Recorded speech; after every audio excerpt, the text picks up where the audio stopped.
Hey, hey, hey. We are live. You ready? Yes. Oh my goodness. I didn't even see the little red thing up in the corner. Yes, I'm trying ALH broadcasting so I can share it, share it, share it. Thank you, Victoria. Thank you. We lost our compadre. I don't know where Miss Ruth went. Something happened. But I you think know, there's just, you know how it is. Sometimes we lose somebody and they pop right back in. So I'm believing that Ruth is going to pop right back in with us in just a few I believe minutes. so too. I was going to go first for the weekend review, if that works for you. Yeah, it does. I We don't. only have a lot for this week's weekend review, and then we've got you, and you go into our guest's bio. Okay. Right? All right. She's having trouble with her internet. Ah, okay. Well, we know what that's like, don't we? Boy, do I know. So I'm sure. Alrighty, you want me to run the open at this point? Oh, Yeah, yep. go ahead. Mhm, absolutely. Roll 'em. Roll that beautiful bean footage. Here we go, everybody.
Good evening, good evening, everybody. And looky there up in the corner is Miss Ruth. Hey, I'm back. Yes. I don't know what Praise the happened, but Lord. we lost Ruth for a little bit there. So I'm glad that you are back with us, Miss Ruth. And good evening to you. And Victoria, good evening to Good you. evening, darlings. Yes. So glad to be with you guys tonight. We have a Indeed. good guest. Oh my goodness. I needed this lady. Like Yeah, like 10 years ago. years ago. I tell you what, she is going to speak to the writer in you tonight. She has a wonderful book, and I'm not going to tell you any more about that because Victoria is going to take care of that part. But we're just glad to be here, glad to be with you. We're going to start with our weekend review. I am going to go first. I almost think that have completed my writing assignment. I know we are just not even quite at the middle of the month, but for what I set out to do, I think I am where I need to be, and that is almost at completion. So I'm going to be speaking with my editor and publisher later this evening.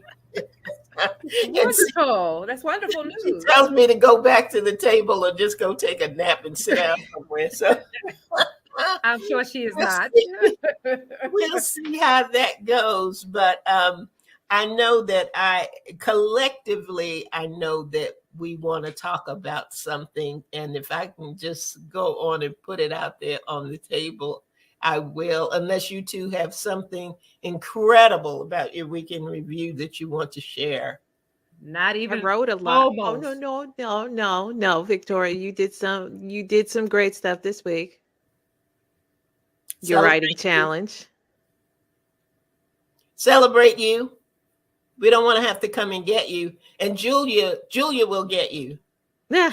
Will get you. So you better behave and come up with something. Really? Did we forget that you employed some new tools? You were able to get more words done? Yes, I did. Yes, I did. Okay. You want me to tell it? Can I go ahead? Yeah. Okay.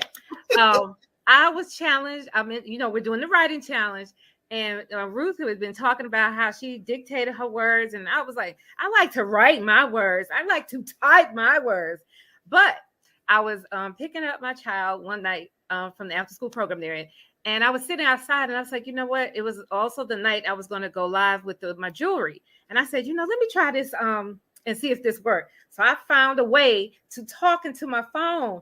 I think I did 700 and something words. I was so excited. Yes, I exceeded my own self that night. And then I actually used it today.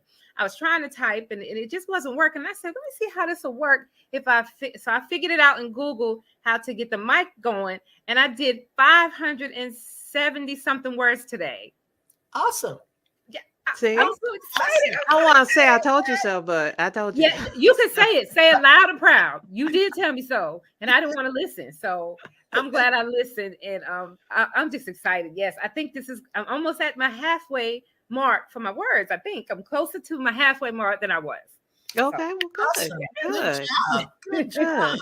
So I'll probably hit about 23,000 words tonight. So I still got about 600 more to write, but yeah, just coming Good. along. So Yeah, good for you. You are.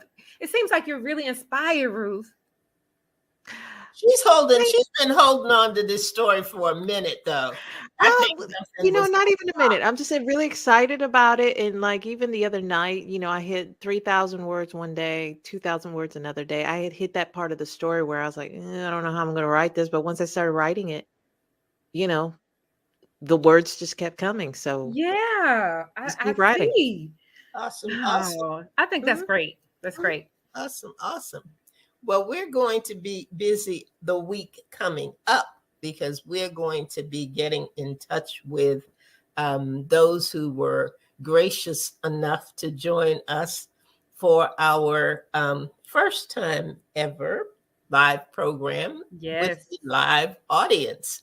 Yes. And we promised you all that when we got it all in good shape, we would share it with you. So that is going to be the program next Sunday. Next Sunday, you will get to see what you saw that day. For those of you who were not able to attend, I think it'll be a real treat for you. And for those of you who were actually there with us, I think you're still going to like what you see. So I am just putting it out there now. I know we'll have some graphics and stuff during the week to remind you to tune into Authors Up at 7 p.m. next week, right before Thanksgiving week. And we're just glad. We're excited. I was really pleased with the way things turned out. I don't have any negative anything. We live, we love, we learn, we laugh, we do all those things. So all of that's kind of incorporated in what you will see next week. So I thank you. I thank you all for supporting, and thank you who were there for being there. And for those who could not make it, for sending us kind notes and kind words and things like that to keep us encouraged as much as we like to keep you encouraged. So I thank you, everybody. Yes, and I think you're going to like it. You're going to like it. What you guys got to say about it? I'm excited about it too. I think they'll like it too. And sorry, everybody that we know and love couldn't be in that room that night, but it was a wonderful event, and I'm looking forward to doing more like that. Yeah. And we got to debut some awesome products that night. Yes, drum roll. And one of them was, go ahead, Ruth. Oh, our journal. Yes, our Write Your Journey journal. So Write Your Journey. That's right. And get a lovely pen to go with it. So yes, we have a journal, y'all. We talk about journaling all the time. We got one. So check us out on social media. If you don't follow us, please do. We are on Facebook, on Instagram, on YouTube. And if you look up Authors Up Show, you will be able to find us. Follow us to get more information on how to order your journal and pen and other wonderful products. Oh, we're not going to tell them where they can get the journal? Really? Okay, then. I just said follow us on social media. Wonderful Christmas gifts, y'all. What this journal? Oh, I'm using it myself. See.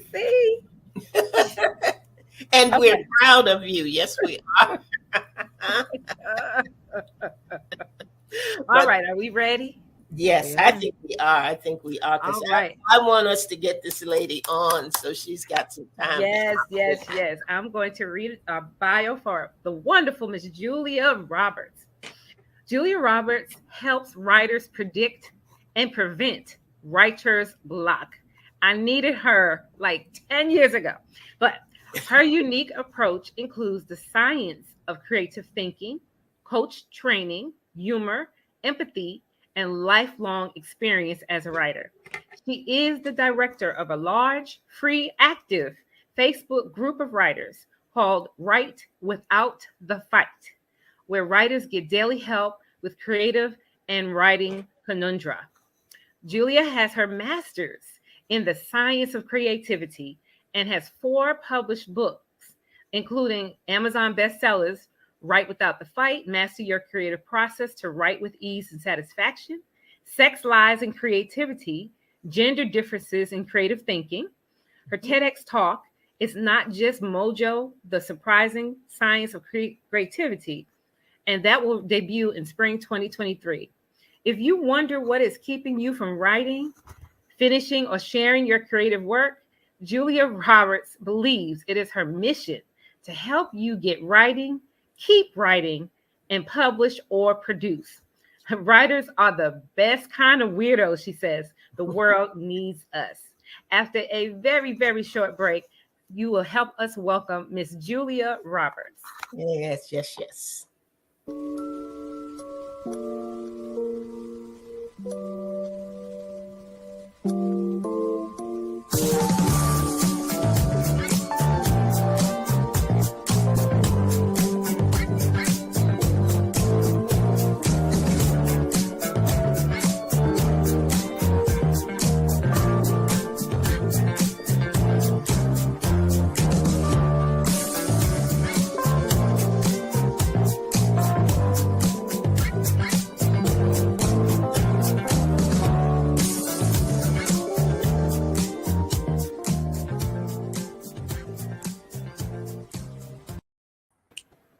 Hello, Julia. Hello, everybody. Hello, how are you doing? Welcome. Good. Thank you for that lovely intro. Of course. Now we set a really high bar, so I know. I'm like, who is that gal? She sounds great. oh, she does. She sounds amazing. So thank you so much for joining us on the show tonight. I have to ask about the name. Who had it first? Unfortunately, me. Okay. Actually, she only had it since she was an adult. She took her mother's maiden name as Oh. when she entered acting. Oh, okay. didn't Okay. know The fact that. that you knew that. I Her didn't know brother had that. done the same thing. Okay. So All I right. don't know what their growing up name was. Whatever. But Well, you know what? That's fine. You had it first. It's yours. at first, You'll right? make great things out of it. So I'm trying to get her to use her middle initial, but she's not. You guys all use yours. Yeah. and we're going to get to that point in a minute because I like how you wrote certain things that we're going to touch on, including humor. But let's talk about your book, Write Without the Fight. That is very catchy, but it's very intentional too. Tell us about your book. So Write Without the Fight, from my point of view, I was fighting writing like a lot of my adult life. I always wanted to write a book. I always wanted to be published. And for reasons I didn't understand, I just couldn't, get over that finish line. I did in 2008 with my first book, Motherhood to Otherhood, which went traditional path, agent, etc. But then when that was about to come out, I was like frozen in my tracks. I just felt like such an imposter. I expected like the imposter police to show up at my door and somehow arrest me for something I had not foreseen, But Right. so I just realized I needed real help. Like I was just frozen and in a panic, like I had given my baby to the publisher and they'd put it out in the snow and I was powerless to help it. Oh, You know, good. Mhm. Uh-huh. everything was really hard. And it was just a reasonable book. It performed reasonably. I was on some shows. Nothing like that made me nervous. Like a TV show, radio shows, nothing like that made me nervous. But just the idea that that I was the authority, which is the root of that is also that's very hard to step into those shoes. So at any rate, I started looking for help, and my first step was Martha Beck, and I went and got coach training, which first I got coaching and I was like, this is so good. And then I got coaching. And it kind of gave me like peace between the ears. I was able to sort of turn around a lot of my icky thoughts and be less hard on myself, which I thought was part of my value, that I was hard on myself. Like, you guys don't have to be hard on me. I'll be hard on myself. But instead, I just realized how much it was holding me back. And then I went into creativity coaching with Eric Maisel, and he's written like 30 books on creativity. He's really amazing. Anyway, I trained with him as a creativity coach, and then I thought, wow, I found my purpose, my people, and then I still kind of wasn't there yet because so much of it was intuitive, and I'm a little cynical. Like a lot of coaching is just like, you can feel it, so it's true. It isn't untrue, but I just still needed that little nail in the head. So I went and got my master's in creativity, and I felt like that finally gave me what I needed to understand how I work, how to work better, how to deploy my brain the way my brain deploys. You know how you look around and everybody's doing what you can't do, and you just think, what's wrong with me? Instead of what's right with me. Yeah. And there are things that are right, really, really right.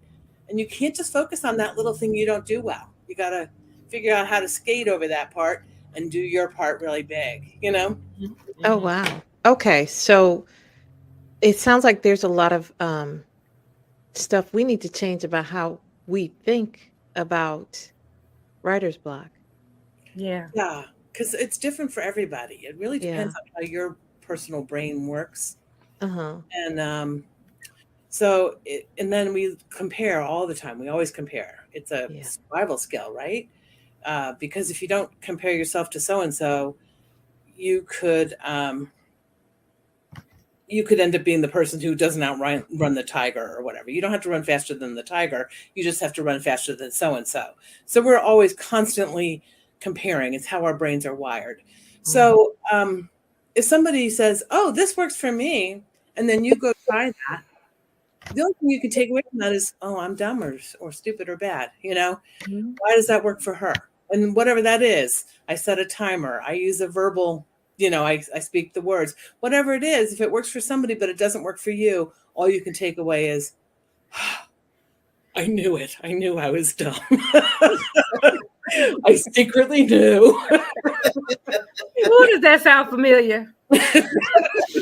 No, but what isn't understood or generally talked about is that there's like 16 different ways that you might get stuck, because there's 4 major thinking modes, and they're named for, like, they have a different outcome. They require like a different mood and approach, and they have and they kind of have different locuses in your brain, or loci, or depends on how you want to sound. Anyway, but so there's 4 major thinking modes that it takes to do any creative thing, whether that's write a whole novel or name a chapter or something really easy, like something that rhymes with Bob. Your brain's still going to go through those 4 ways of thinking. So yeah, it's just like wash, rinse, repeat. It's just always going to happen unconsciously, whether so there's parts of that you're really good at and that you really like. I was a brainstormer for 25 years. And yet it hadn't occurred to me that I'm a really strong ideator. I just thought, what, doesn't everybody think that whatever they can do well, everybody else can do that well too? I don't know why that is, because it comes easily to you and you just think, why are those people going to answer phones? Stay right here. We're doing ideas. It's fun. It's, it's pizza. It's Nerf guns. Why are you doing that boring stuff? But anyway, so I was a strong ideator, and that doesn't come as a surprise. But then when I was actually assessed, what I found out was news to me is that I was a really low clarifier. And I'm tempted to say poor, or bad, but it's really just energy. It's not necessarily your skill set, because people Right. can definitely improve their skill set, but clarifying still drains me of energy. Ideation still gives me energy. Mm-hmm. So that's why I'm like, I could brainstorm all day. Other people would be exhausted after a couple hours. Oh my God, that was long. You know, Yeah. Yep. where's everybody going? We're going to keep going, aren't we? So it's really what drains you of energy. And so obviously, if you're drained of energy by trying to do this thinking mode that you don't like, you're going to not do it as well, possibly. Right. You're going to avoid it, or you're going to try and skip it or skimp it. Mm-hmm. What happens is you waste a lot of time. You don't finish your thought, your project. You know, you don't build. You just stay in this little spiral of. So that's what kept happening to me. And I think people kept saying to me, pick one idea and stick with it. And you're like, duh. What idea? You didn't think of that. What idea? You know, you have to clarify what idea and why. Yeah. Right. You know. But so people would give you information or what works for them, and you'd go home and try it, and you'd be like, well, I don't know, it's just still not working for me, you know? Right. So anyway, that's my little journey. It took me a long, long time to figure out how I think, where I really fail to think or fail to do it, and then what. And I used to, like, especially in brainstorming, which was my profession for a long time, like stamp my feet and sort of roll my eyes when people tried to clarify. Mm-hmm. So the very help I needed kind of pissed me off. It made me like anxious because somebody might notice that I'm bad at it. It made me Mm-hmm. bored. You know, it's like, why are we doing this? Let's get to the ideas where I can click. So I realized not only is this my weak spot or my struggle is a better way of saying it, but it's also an area where I kind of didn't accept help.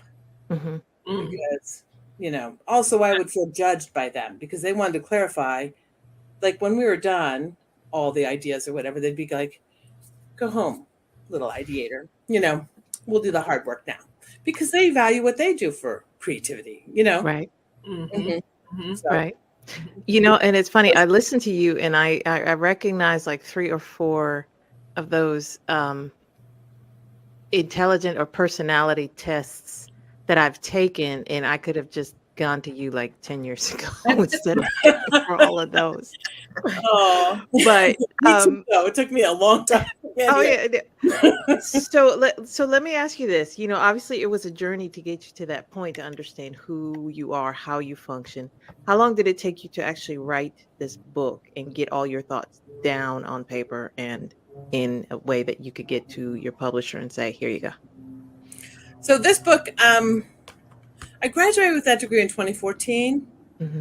It took me a while just to figure out that I cared more about writers than just even corporations. I thought I was just Right. hopping the fence and doing corporations, but I just was kind of done. I've just done that a long time. So I decided to create a business that let me just spend my days with people I really care about, which is basically writers. So Oh, I like that. so that took me a while. And then I started blogging and getting this concept together. I started my website, which was called Decoding Creativity, which was really aimed at corporate America, and then pulled back and kept the URL, kept the name, but brought it to writers exclusively. But that takes a while, just not only to conceive, but also to deserve. Somehow you have to deserve the life you want. I don't know what that is. But you know that feeling where you're just like, oh, who am I to think I can do that? You know? Yeah. Right. Or just also the money question. People always are like, just you have to have a money making. You can't have a. But I think when you really love something and you really want to be with people, it shows, and you can make money at it.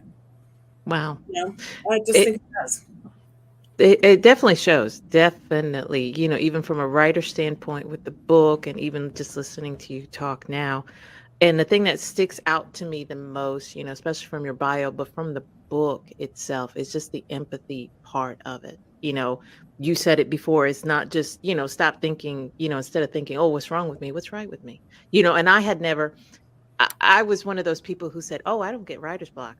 until I got writer's block for like a year and a half. And it took me a while to actually, number one, admit that. And then number two, figure out how to work around it. But even now, after having gone through your book, understanding that, I need to be nice to myself. I need to show myself a little empathy, because maybe that's just the way I'm wired. Maybe I need to look at this some differently, I love that. That, I think, is a big, I hope everybody sort of gives themselves permission to be who they are, and just not apologize for who they aren't. Right. Like, I'm struggling with that, but I'm working it out, or I'm getting a tool, or I'm bringing in a collaborator, I mean, I'm really good at this, Right. We all have to do it all. We all do it all regardless. But if we start putting our ego in play and we only want to play where we're good at it, or we really, that's when you get blocked, because either you get stuck in a mode of thinking that you're really good at it, that you love, or you get stuck in one that drains you of energy and you just can't get through it. But a lot of times we hang out where we're happy, Yeah. But I like that. Indeed. Well, I wanted to just say a quick welcome to those who are just coming on to the broadcast, and to let you know that we have a wonderful guest, Julia Roberts, with us tonight. And she is the author of Write Without a Fight. And if anybody on the line has ever put down a word or a sentence, this is a book you need to have. Sorry to steal your thunder, Victoria, but it's okay. This is a get the book moment. Yes. And thank you for joining us. Our friends from Toronto are on the line tonight. Thank them for being with us and for sharing this information. Absolutely. So I'm sorry to break in, but I wanted to make sure. No. It's your turn, Andrea. Oh, it is. Oh, yes. Well, looky there. Your timing was good. Well, you finished, Ruth? Yeah. We're going to come back to Ruth. I'm not sure Ruth was actually done. I know. But I don't have a lot of questions. I do about the two groups that you have, the Mighty Writers Club, which I see back there, and the other group that you have. How many people are in that group, and how diverse is it? That's a good question. So my Write Without the Fight group is a free Facebook group. It's a few thousand, 3, maybe 4 at the most. In terms of diversity, it's gender diverse, not very. It's a lot of women, some men. They speak up a lot. Are they novelists? Are they poets? Do they come from all? Yeah, there's definitely poets and novelists, and also people who are writing nonfiction, memoirists. A lot of memoirists lately. Maybe because of my age, maybe because writing is sort of a mature creativity as well. But I tend to have people in their 40s, 50s, and 60s. So that's a lot of memoir. A lot of people are coming to writing with that in mind. I've never written a memoir, but it isn't that far from fiction. You still need to fit that same structure, and that's That's right. But does that answer your question? Yeah, it actually does. When I was looking at the book, one of the things that stuck out to me, which was the very first part of it, was examining the way that you think, your creative thinking process. And that's just something that never, ever crossed my mind. I said, I do mostly poetry. Victoria started out as a blogger. Has always written great romance novels and things like that. But I'm on the inspirational side. So I tend to, if God's not busy and doesn't want to write that day, I'm probably not going to have anything to put on paper, because that's just the way that it works. But I did try my hand at fiction, and I'm trying my hand at something else. So I really, this is the kind of book that, and I'll say this for our listeners, this isn't a skim over. This is like your writing handbook. This is your textbook. and you need to get it, and you need to, even if you don't think you are a writer. We've had some wonderful people on the show, and they didn't start out thinking, gee, I want to write a book, or some things just kind of evolved for them. But I think that if you ever have a desire to write anything, this book will help you get her done, as they say. This will help you. And I'm just so glad that you wrote it, that you cared enough about the weirdos.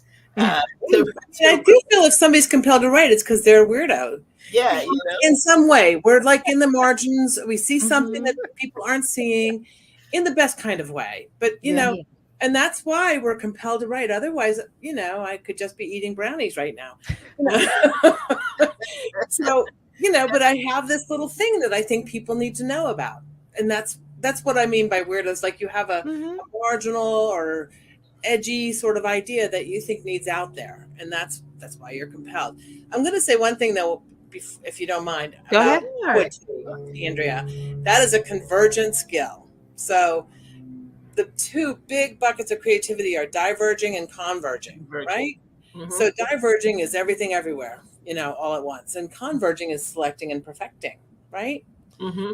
So everybody does both. They really are the inhale and exhale of creativity. You can't not do it. If I didn't converge, I couldn't have shown up at a certain time, but it's obvious with my ideation background that I'm a really strong diverger. Mm-hmm. And I kind of, struggle to converge because I love everything, and it becomes a weakness when you do that. So, but poetry in general is a convergent. You're creating by subtracting. Does that make sense? Mm-hmm. Like in the same way sculpture is creating by subtracting instead of creating by. Wow. Okay. So that kind of puts you already in a big bucket, and like that already kind of separates you in some ways as a convergent. Wow. That's interesting. Wow, I never thought of that. Good news. Good news. I'm not as crazy as I thought. No, you select and perfect, baby. You got your hand on the wheel. Select. Heck no. Yeah. Way to go. Ideation. I've heard you use that word a couple of times, and clarify that for me. What is it is a weird word.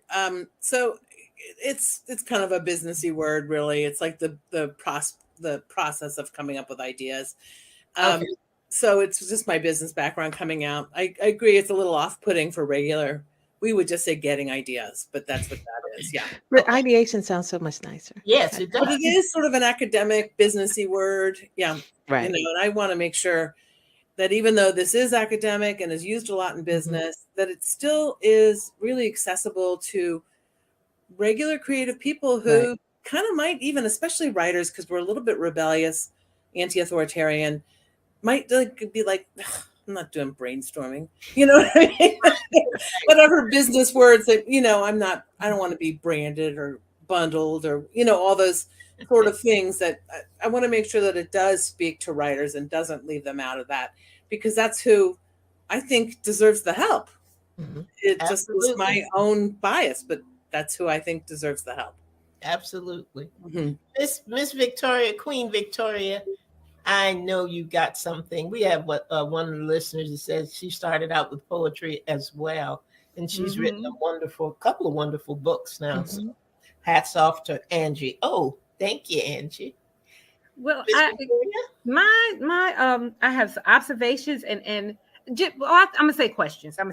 Because there was a couple of chapters that really, really stuck out to me, and I like maybe share a little bit with our listeners and our viewers. How to tell if you're blocked, lazy or just scared. That just jumped out at me because I think maybe I got all three of that going on. But could you just tell us a little bit? How do you know if it's really truly, if you're blocked, lazy, or just scared? Come on. Well, okay, so that title comes straight out of what people think, and including myself. And I'm just like, oh, am I blocked? Am I lazy? Am I just walling myself off because I'm scared, right? So, to tell the difference is to let all your defenses down and be honest with yourself, right? So if you're blocked, there's probably a tool that can help you. If you're lazy, you might be out of energy. I'm just saying. Or you might be in a phase of thinking that really costs you a lot of energy. So when I'm editing, I try and be extremely kind to myself because that's convergent. It costs me a fair amount to do that. And I feel it should happen as quickly as generating, right? 50,000 words, whatever. And it's not true and it's not fair, right? And so you're setting up things that are hard and wrong headed. So and then if you're scared, you're probably thinking, I'm no good. Nobody cares. I shouldn't be bothering. I should probably make dinner. I should probably mop the kitchen. I should do something that establishes my value, since these 3,000 words that I'm about to write will not establish my value, right? Wow. So if you're scared, you're probably trying to self-valorize somewhere else. And if you're lazy, the kindness has to kick in, because you might just be in a very hard thinking skill, or you might be just tired, for goodness sakes, Right.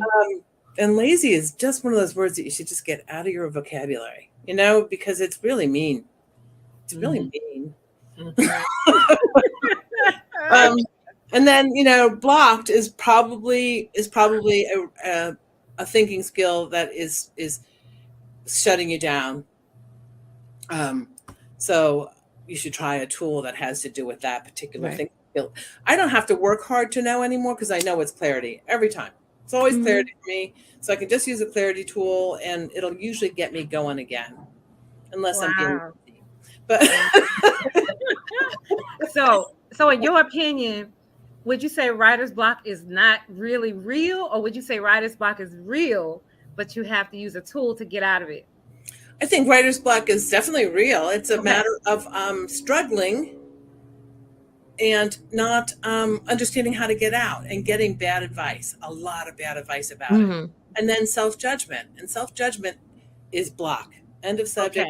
Kills all creativity. That's key. Yeah. I think that's key. So, say, for instance, I'm doing something very slowly or not at all. The only way I can prolong that delay is by, judging myself for it. So, I've already spent 6 hours and I hadn't written a thing. I can make that into 12 just by judging myself. That's procrastination? I think that's a skill we all have. It's right. Right? So, and then, like Einstein called it, he didn't call it what I call it. He called it combinatory play. Like, if he couldn't come up with the answer to something physics-wise, he would play the violin. And is that procrastinating? From his point of view, it wasn't. It was just allowing the thought to come, allowing himself to stay in a positive place. Upshifted is the term, like going to your neocortex instead of your fearful brain. So staying in a combinatory play. So that's how he would incubate and allow himself to take the break he needed to do the creativity. Wow. To finish the creative task. So you're saying we should not kick ourselves and feel bad. We just need to maybe step away and let the idea come. Step away and do something good. Make, it sounds like I'm going to say mop the floor. What I just said was valorization, but you're doing but you're doing it in a different way. You're creating time and space for you to stay upshifted and allow your brain to do the work. Love it. I like that term, upshifted. Yeah, it's not mine. It's definitely a scientific term. I did try and really give credit throughout that book to people who develop these tools, because they're not, there's 70 years of work and tens of thousands of participants and hundreds of practitioners who've developed this research, Right. I am actually intrigued by your master's. I've never heard of the science of creative thinking as a course of study. How vigorous was that, and how long did it take? It was 2 years. It was a remote So what do they call that? You're there for a while and then you're remote. So, you're there for 2 weeks and then you're remote the remainder of the year. Okay. And then you're there for Hybrid. 2 weeks again. Yeah. Yeah, So, yeah. and that helps enormously because then you get to know each other so that when you're online, it's much more vigorous Mhm. interplay and stuff like, people's points of view about creativity and what they work on. And so it's a really different level of engagement online, but it is largely an online thing. But because of the 2 weeks in the beginning, it helps enormously. Right. So it's at Buffalo State College. I don't know if there's another master's. There's a recent doctorate, I think, in the British Virgin Islands. The science itself, however, is not new. It's been around since the 50s. It was developed in response to the then NIS, later became the CIA, wanted what they called the CQ because they had a recent IQ, that was 1947, and they could test agility and they wanted a CQ. Leave it to them. They want to be able to just rank us by number, right? My CQ.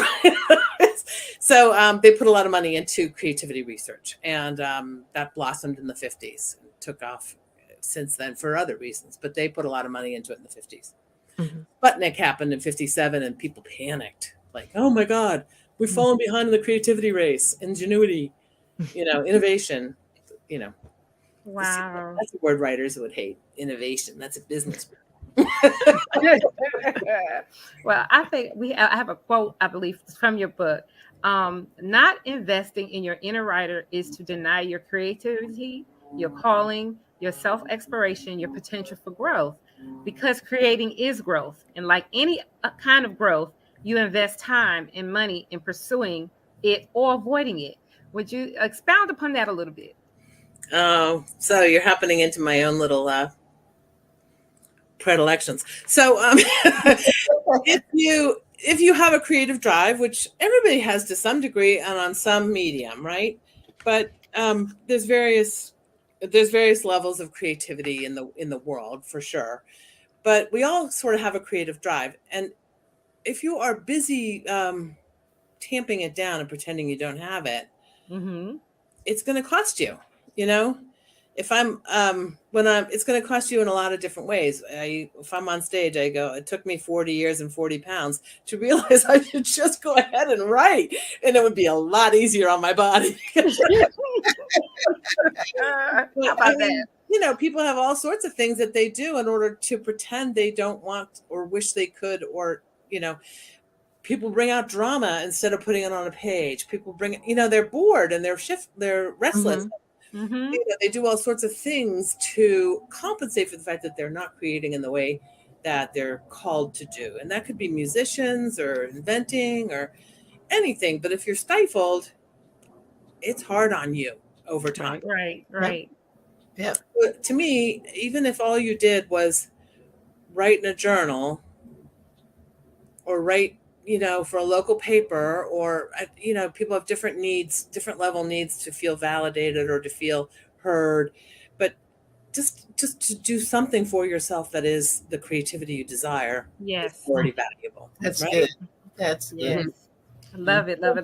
Would you, as we, about to wrap up a little bit here, would you let our listeners and viewers know where they could get the book, any of your books, and how they could get in touch with you if they would like to? Well, the book is on Amazon, just the normal way. And getting in touch with me is not that hard. Hello, Julia Roberts at decodingcreativity.com. So that is hard, I guess. That sounded like a lot, but that's right. Get the book out there. Get this book. You need it. You can also ask to join the Write Without the Fight club on Facebook, and that's a free group. I did that while we were sitting here. So I'll get around to a preview. That would be me. But I post my blog. People can post their blogs there. We talk about things that are bothering us or happening. It's a really nice interactive group. So that's a great place to just sort of, get to know me or ask a question, or I'm there every single day. So it's a good place to. That's awesome. I'm looking forward to being in the community. It's a nice community, right? Awesome. Anyway, so I think that's great. Julia, I thank you. I thank you. We thank you so Yes, absolutely. for being with us today and for sharing all of the great nuggets that you got and all the wisdom that you have released to us tonight that I know is going to help us and help us in this crazy writing journey that we all are a part of. But is there anything in particular you would like to leave with us or with our audience tonight, either from the standpoint of a new writer or someone who's been writing for a while? You would think I'd prepare something for this, right? It's always the question. So personally, I really feel strongly that you need to understand you're kind of brilliant, totally needed in the world, and all you need to do is get out of your own way. Oh, wow. Your ego's there saying your ego is like really not a good thing for you. So just like let it drop and let yourself be who you half-assed are. Excuse my language. Okay. And that's good enough. Not only good enough, that's pretty brilliant in the world, just to let yourself be who you are, even if it's not all that you hope or all that all that people think you should be in that setting. Mm-hmm. Mm-hmm. Well, Julia, you didn't have to come on the show to slap me like that. I'm gonna save the other cheek because you just slapped one of them cheeks. You guys have been such a delight. It's really Get out of my own way. I wrote that down. Yes. Matter of fact, I'm gonna put it in my journal. Over everything, right? Get out of my own way. And you deserve it. You really do. I think people think it's, this little gatekeeper and that they can't get through that they can't get through that gate.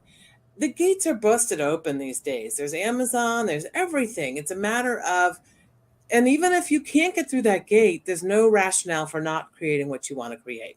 Look at Emily Dickinson. She was never published in her lifetime. And she's a brilliant contributor to our full understanding of humanity. Absolutely. Right? Yes. So true. Well, I tell you what, that about wraps it up for us here at Authors Up tonight. Ruth, did you have any closing comments to make? Just thank you again, Julia, for joining us. We appreciate your book. We appreciate your wisdom.